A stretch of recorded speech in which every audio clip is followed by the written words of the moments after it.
Good morning, Year 3. Welcome to English, where we're looking at our instructions of our recipes. Now, we'll start the day, as we always do, with our sentence of the day. I've got a sentence here that I'd like you to look for punctuation and spelling. So the sentence says, finally, wait for the medicine to cool down until it is time to give it to your patient. Okay, so finally, wait for the medicine to cool down until it is time to give it to your patient. I would like you to please write this down correctly in your book with the correct punctuation and spelling. You can pause the video now and then we'll go through it together. Okay, well done. So let's have a look how it should be correctly done then. So we started off our sentence with a capital letter as we always do for the word finally. Obviously we missed it at the start. Then we're looking at the next word, wait. Now we've got the wrong A sound. Here's the split A, but we're actually looking for the A sound for wait. Then finally we've got the word next we've got the word for. Now this is a correct spelling for the word for, but this is known as a homophone when it's got the same sound but different spelling. This for at the top is the number 4, and we're looking for the for F-O-R. Then we go on, the medicine to cool down. Now we've got the oo sound, cool, double O sound there in the middle, so C-O-O-L, cool down, until. Now until wasn't wrong, but I wanted to highlight that, and I'll talk about that in a second, because it links to the lesson we're going to be doing today. And then it is time. We've got the wrong spelling here. Time spelled T-I-M-E with that split I sound. And then to give with the E on the end of give, and then it to your patient. And then finally remembering to put a full stop at the end of our sentences. Now it's these little things like capital letters, the spellings and full stops that I know that we're progressing with our English and our writing, but we need to make sure we still remember in our writing. It's really important we still put capital letters, we still do full stops, we still do our correct spelling for these more common words. Okay, so the reason why I highlighted this word is because it's an example of a conjunction, and we're going to be looking at them today. So our LC is to use conjunctions in instruction writing, but what I'd like you to do now is just pause the video and just have a think. You don't need to write anything down, but what is a conjunction? Okay, so a conjunction is a word that joins two sentences together or adds extra information. And there's actually two types of conjunctions, and we're going to go into this a lot more when we go back to school. But the two types are coordinating conjunctions and subordinating conjunctions. Now you might have already heard subordinating before because we have had a lesson during home learning about subordinating clauses and main clauses. Okay, about the Batman being the main clause and then the Robin being the subordinating clause. Now they link with the conjunction that they use. So for example, here we have a coordinating conjunction. That's when we have two main clauses together. Both of those parts of the sentences join together with that a conjunction in the middle, but both of them make sense on their own. They can be on their own. But the type we're looking at today is the subordinating conjunction. And this is where we talk about adding extra information. That extra information on the end, that extra subordinating clause, doesn't make sense by itself. You couldn't put it as a sentence just on its own. But because we put it at the end of a sentence, it adds that extra information. So let's look at a few examples then. I've got a sentence here, and I would like you to try and find the subordinating conjunction in this sentence. Following that, slowly add the super thick cream to the medicine until it is all gone. See if you can listen to it again and see if you can find that subordinating conjunction, that word that adds extra information. Following that, slowly add the thick cream to the medicine until it is all gone.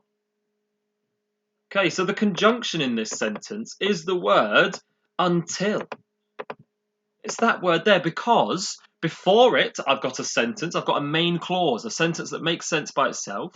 Following that, slowly add the super thick cream to the medicine. That makes sense by itself.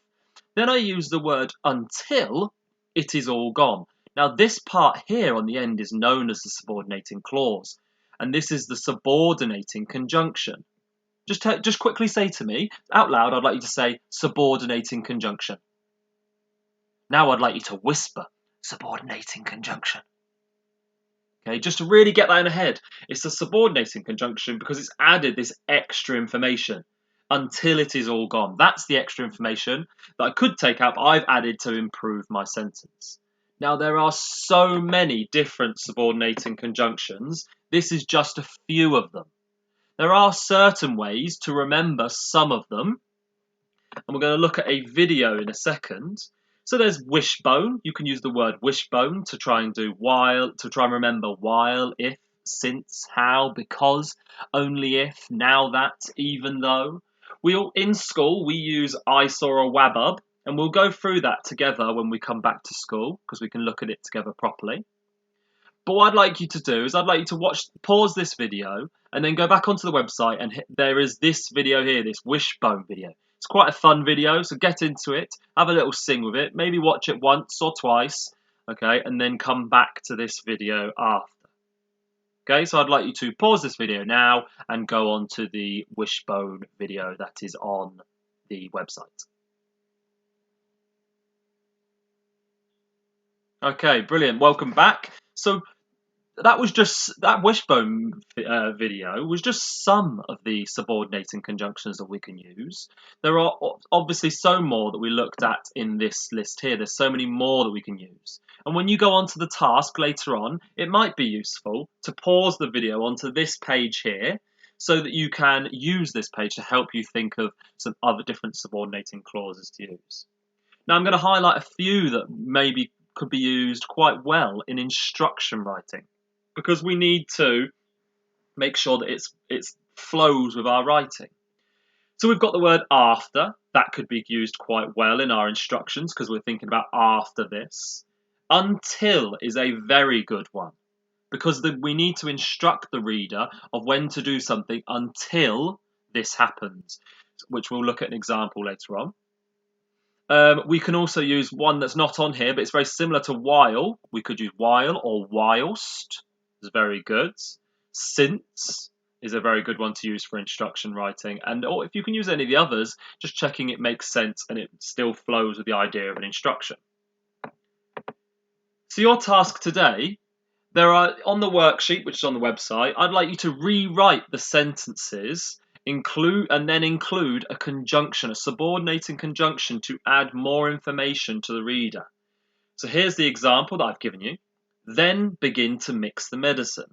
Now there's many ways I could end this. I could end this, I could say then begin the medicine whilst doing something. But the example I've given you is then begin to mix the medicine until it is a dark brown colour. So here's the first one that we can look at together. First, ensure the bowl that you're using is clean. And now I can go back to my conjunctions list and I could use this, any of these, and I might go for the word before. So I go back to it and I rewrite it. First, ensure that the bowl that you are using is clean before starting to create your medicine. Do you see how I've just added that extra information on the end when using the conjunction before?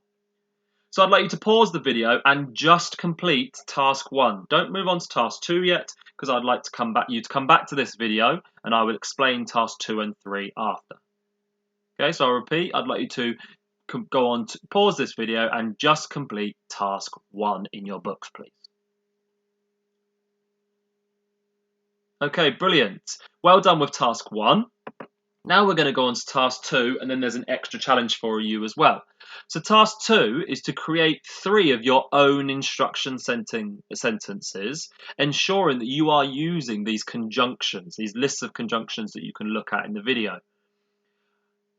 What the tip I'm giving you is that I would love for you to use some of the sentences that you've already created from previous lessons. And I'd like you to just take those sentences and expand them with these conjunctions. Because then we're going to have a bank of these sentences which have got your recipe, your items in from the adjectives lesson. It's going to have your adverbs in from your lesson. And now we're adding conjunctions. So when we get to our lesson, when we start to write the actual instructions. You will have a bank of sentences already for you. Then, once you've finished task 2 and you've written those 3 sentences, I'd love for you to go on to this extra challenge, because this is using your knowledge from all of the last few lessons that we've looked at. Here is a very basic sentence. Pour the dog food into the bowl. And I'd like you to improve this using those 4 lessons that we've looked at. We've looked at time adverbials, we've looked at adjectives, we've looked at adverbs, and we've looked at conjunctions. So I would like you to rewrite this sentence thinking about these 4 lessons that we did and try and improve it that much further. And I can't wait to see those amazing sentences that you've got. That's the English for today. So I hope you have a brilliant day and continue with all the home learning.